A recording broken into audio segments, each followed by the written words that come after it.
Hello friends, जय जगन्नाथ। नमस्कार। Geeta's kitchen 2 को आपण मानक स्वागत। आज आम बनाइबा पणस कठा तरकारी। आसतु देखिए तार प्रोसेस। टिके सोरिष तेल, टिके हल्दी पकईदेवा। यह द्वारा हाथ में अठा लगे ना। प्रथम हाथ में टिके तेल नहीं जावा। तेल टिके पनिक भी लगे देवा। यह द्वारा अठा हम ना। पनिकी पणस को काटिबा। पणस को काटिकी सांगे सांगे जो अठाटा बाहर कि काटा को आणवे। यही काटी देकी सांगे सांगे पानी रे पकईदेवा। या द्वारा हाथ में अठा लगे ना कि पनिक भी अठा लगे ना। यहपरी बड़ बड़ पीस कर काटिबे।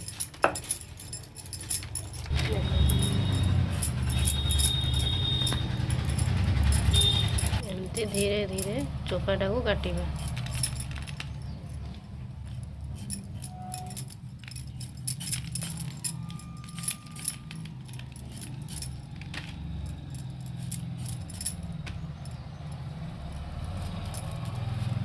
तापर मुंडटा को काटिकी फोपाड़ी दबा। तापर ताको पीस पीस करके काटिबा। तापर पुणी ताको पानी रे पकई पकईदेवा। पानी रे काटिबा। पुणी गोटे काटिबार आपको देखा। देखो यहीपरी धीरे धीरे काटिबे।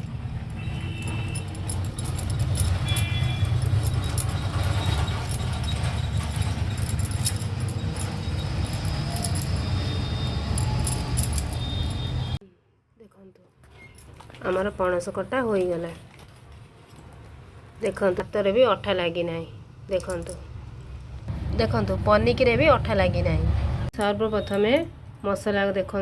अदा, 2टी रसुण, 2टी मीडियम साइज पियाज, 3टी आलू आउ सारू। सारू पकाइले तरकारी स्वाद 2 गुणा हो जाए। आपण चाहिए कम या बेसी नहीं पारती आलू ना सारू। ना सारू को स्किप करि पारंती। यापर गोटे कढ़ाई रे अल्प पानी आउ टिके हलदी गुंड पकाई पणस को ये फुटाइवाई छाड़ीदबा। टिके समय फुटीगला ताकू छाणी नवा। पणस कटा गरम पानी रे फुटिया द्वारा तार जो अठा अंशटी थाए संपूर्ण भाव बाहरी जाए। तापर ताकू गोटे पात्र को छाणी नहीं नवा। तापर चलतु नेक्स्ट प्रोसेस करिवे। यहीपरि भाव में छाणी नेबे।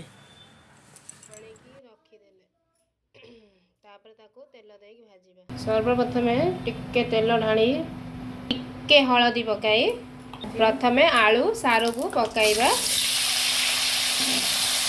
भाजीबा।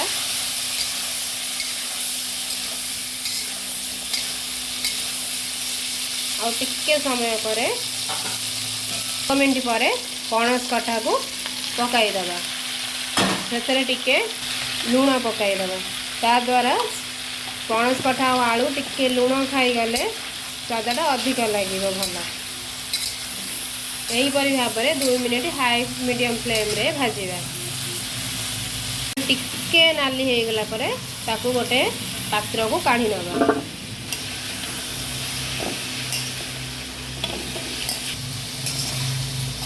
यापर से कढ़ाई रे अल्प सोरिष तेल दे मसला कषिबा। टिके हलदी, गोटे चमच जीरा दे फुटिब। जीरा फुटीगला टिके पियाज कटा होइथिबा पियाज पकाईदेवा। से 2टी पियाज रु गोटे पियाज मु बाटी आउ गोटे पियाज को कषियापाई रखी से पकईकी भाजी। पियाजटी सामान्य नाली हो गले से आमे काश्मीरी लंका गुंड पकाइबा। आग लगे ना। संगे संगे बटा होइतिबा अदा पियाज रसुण मसला को पकाई कषिबा।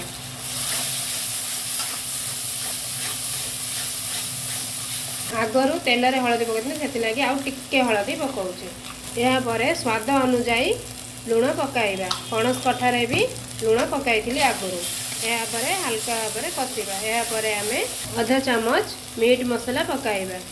मीट मसला पकाइबा द्वारा तरकारी स्वाद मटन भरी टेस्ट हो जाए। आउ मसला पानी देदबा। टिके समय कषियापाई छाड़ीदबा। हल्का तेल छाड़िले गोटे जिनिस गोटे कहबी सेटा आपण भिडियोटी लास्ट पर्यंत देखंतु आपण जानिबे सेटा पकाइवा द्वारा तरकारी स्वाद 2 गुणा हो जाए। मसलाटी देखंतु तेल छाड़िलानी यहाँ पर आमे आलू पणस को यही समय पकाइकी किछि समय पई कसिबा। यहीपरी भाव में एपट सेपट करी कसिबा। यहाँ पर आमे ए कषा हो साइला परे प्रेशर कुकर दे गोटे सीटी मारिबा। यह द्वारा तरकारी बहुत शीघ्र हो स्वाद भी बहुत भल लगे। यही तरकारी स्वाद ठीक मटन परे मटन को भी फिका पकईदेव यही आहार स्वाद। गोटे मिनिट पे एपट सेपट करी बेसी मसला को भी कषिबा दरकार नहीं जेहेतु आम प्रेसर दबा सी कषि हो सीझी भी जीव और स्वाद भी बहुत भल लगे। थरे निहाती ट्राए करंतु तापर जानिबे। ठीक यही समय प्रेसर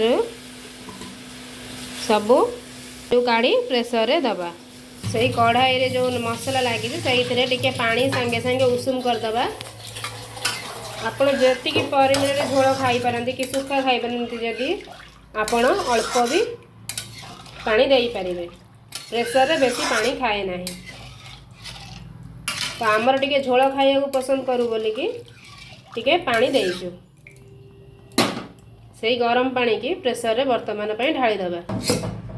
देखंतु यही परी ढाली देबे के यही परी गोळेई दबा। तापरे प्रेसर ढांकुणी बंद करी गोटे सीटी आसिया पर्यंत छाड़ीबा मीडियम फ्लेम रे। गोटे सीटी देई देला यह परे गैस टिक बंद कर दबा। ताकू गैस प्रेसर रो सीटी बाहरिया पर्यंत अपेक्षा करिबा।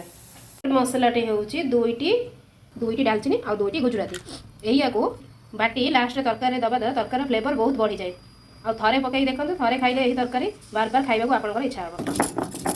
देखो बटा हो टिके पानी दे बाटिले भल बाटी होई जिवो। देखंतु एही सीक्रेट मसलाटी रेडी होई गला। यहा को तरकारी होई साइला परे पकई देबे। देखंतु प्रेशर कुकर संपूर्ण भाव में गैस बाहरी गलानी। यहाँ पर आपको खोलिबा तापरे आमे करिथिबा जो मसलाटी पकाई दबा। पकाई सारिबा परे ताको भल भाव में गोलाई दबा। गोलाइबा द्वारा ता भितरे सबू गरम मसलार जो गुजराती काठ मसलार स्मेल ता देह को पड़ेगा। पूरा एबे बास्ना पूरा मटन परे। ये है सेकेंड मटन जे साधा खाऊछंती तांको पाई बहुत भल प्योर वेजिटेरियन। एबे प्लीज लाइक एंड सब्सक्राइब। यही तरकारी को आपण गरम भात रुटी सहित भी खाई पारे। आउ एथिरे मु टमाटर पकाई ना। टमाटर पकाई द्वारा तरकारीटा हल्का खट्टा हो जाए आउ पणस कटा भी टिके खट्टा लगे से लगी मु पकाई नहीं। आपण पकाई पारंती। वर्तमान आमर रेडी हो गला। देखंतु देखिबा को जतिके सुंदर ता स्वाद भी ताठरो आहुरी दुगुणा। Please like and subscribe. Thank you. Jai Jagannath. Thanks for watching.